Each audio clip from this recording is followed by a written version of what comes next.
judicial activism has the manifold impact on the political system. It has democratized the judicial system by giving not just to individual but also group access to the court.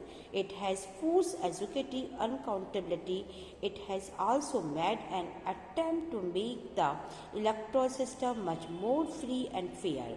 The court asks candidates contesting election to file affidavit indicating these assessed and income along with educational qualification so that the people could elect their representative based on the accurate knowledge.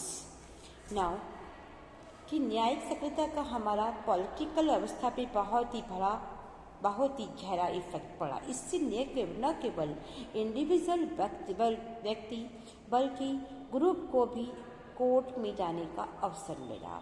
इससे न्यायालय व्यवस्था को democratic बनाया गया, इसे और free रखा गया और फ्री एंड फेयर बनाने का प्रयास किया गया।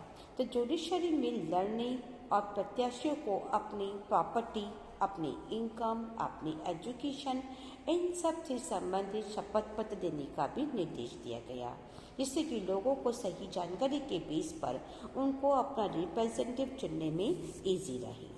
There is, however, a negative insight to the large number of PIL and the idea of a proactive judiciary. In the first place, it has overburdened the courts.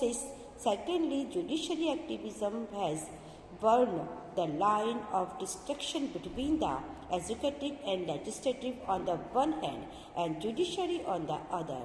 The court has been involved in resolving questions which belong to the executive. Thus,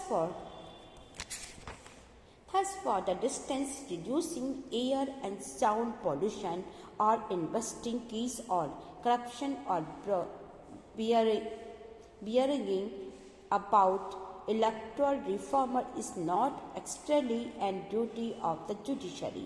These are matters to be handled by the administration under the supervision of the legislature.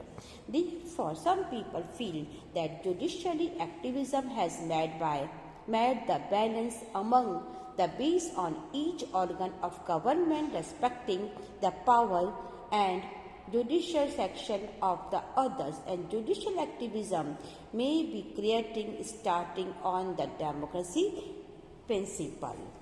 Meaning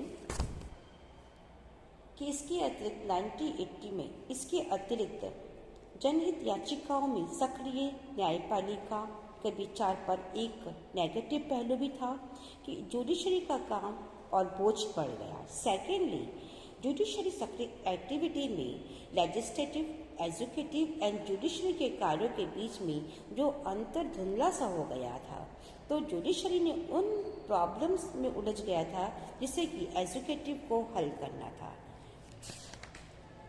for example के लिए जैसे कि air है या sound pollution है या फिर corruption के मामलों को दूर करना, चुनाव संबंधी सुधार करना, और ये भी इसकी वर्क हो गए थे कि चुनाव संबंधित जो भी प्रॉब्लम्स आएगी उनको ये दूर कर सकता था।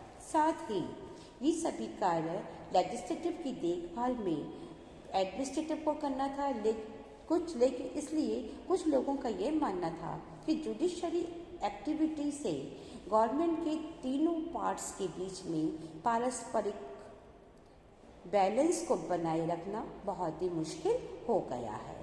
तो डेमोक्रेसी शासन का बेस यह है कि गवर्नमेंट को हर अंग को, गवर्नमेंट की हर एक पार्ट को एक दूसरे की पावर और के क्षेत्राधिकार को का सही सम्मान या रेस्पेक्ट करना चाहिए। साथ ही एक्टिविटी में भी डेमोक्रेसी पॉलिसी को आघात ये पहुंचा सकता है, अतः हमें सम्मान की दृष्टि से एक दूसरे को देखना चाहिए।